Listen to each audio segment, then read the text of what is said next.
QA consultant betrayed me after I built their system for 12 years, then came crawling back. I still remember the day I got blindsided.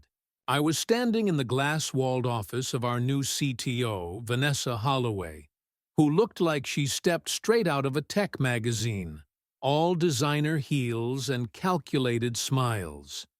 Her office smelled like lavender and ego. "We're moving forward with a full rewrite of the platform," she said, not even bothering to look up. I froze. "You mean the system I built? The one that's handled over $20 billion in logistics transactions? The one with zero security breaches for over a decade?"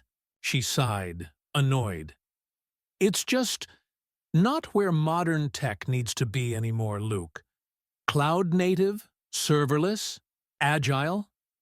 We need to evolve." I'm Luke Anders, 44 years old. For the past 12 years, I was the senior systems engineer at Redbridge Freight Solutions in Sacramento. I built our internal logistics platform from scratch. Every API, every encrypted tunnel, every firewall exception. It was mine. It wasn't flashy, but it ran like a damn tank. But suddenly, a guy who'd only been around for 3 months, Connor Wells, a so-called digital transformation expert, was calling the shots. Here's where it gets interesting. See, the most critical part of our platform wasn't just code. It was a proprietary encryption library I wrote years ago, called Anders Lock. I'd licensed it to the company under very specific terms. It was mine, legally and creatively. They wanted to replace everything, including Anders Lock, with something more standard. But I knew they didn't understand what they were doing, and maybe, just maybe, they'd learn the hard way. The betrayal. It didn't take long before Vanessa handed me the transition plan. "We'd like you to document all modules and train the incoming team. After that, we'll re-evaluate your role. Translation: once we've extracted your knowledge, you're out." They thought I wouldn't notice. Or maybe they thought I wouldn't care. But here's what they didn't know. I never fully documented Anders Lock. The system's deepest security layers lived in my head and in my private notes. So I played nice, documented what they asked for, led the training, all smiles.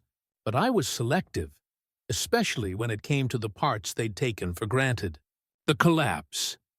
3 months later, I was gone. Severance signed.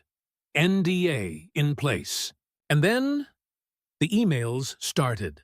"Hey, Luke, quick question on how the data vault handles cross-client access.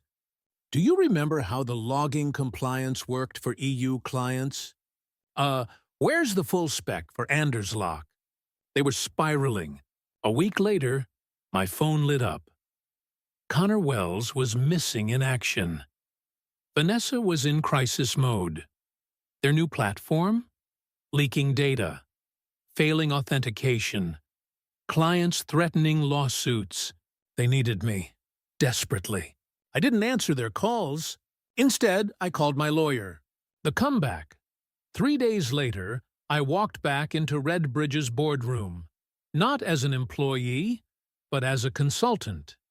At triple my old salary, with full public credit for the original platform, and a new license agreement for Anders Lock that made sure they'd never own it.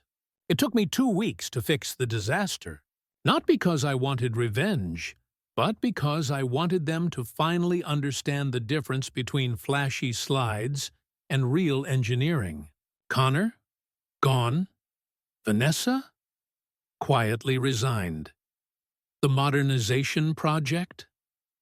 Dead. The real lesson. I took what happened and turned it into something more.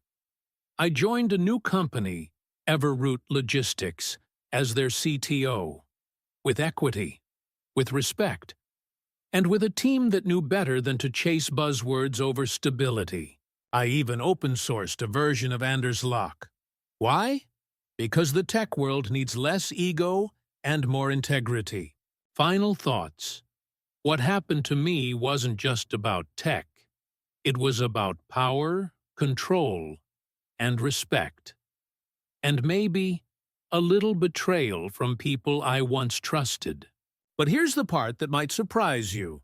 I don't hate Vanessa. In fact, I think she genuinely believed she was doing the right thing. But the way she handled it? Cold, calculated, and cowardly. What do you think? Was I right to hold back? Should I have helped them for free, even after they fired me? Is it ever okay to let people fall just to prove a point? Let me know your thoughts in the comments. And don't forget to like, share, and subscribe for more real tech stories that expose what really happens behind closed doors.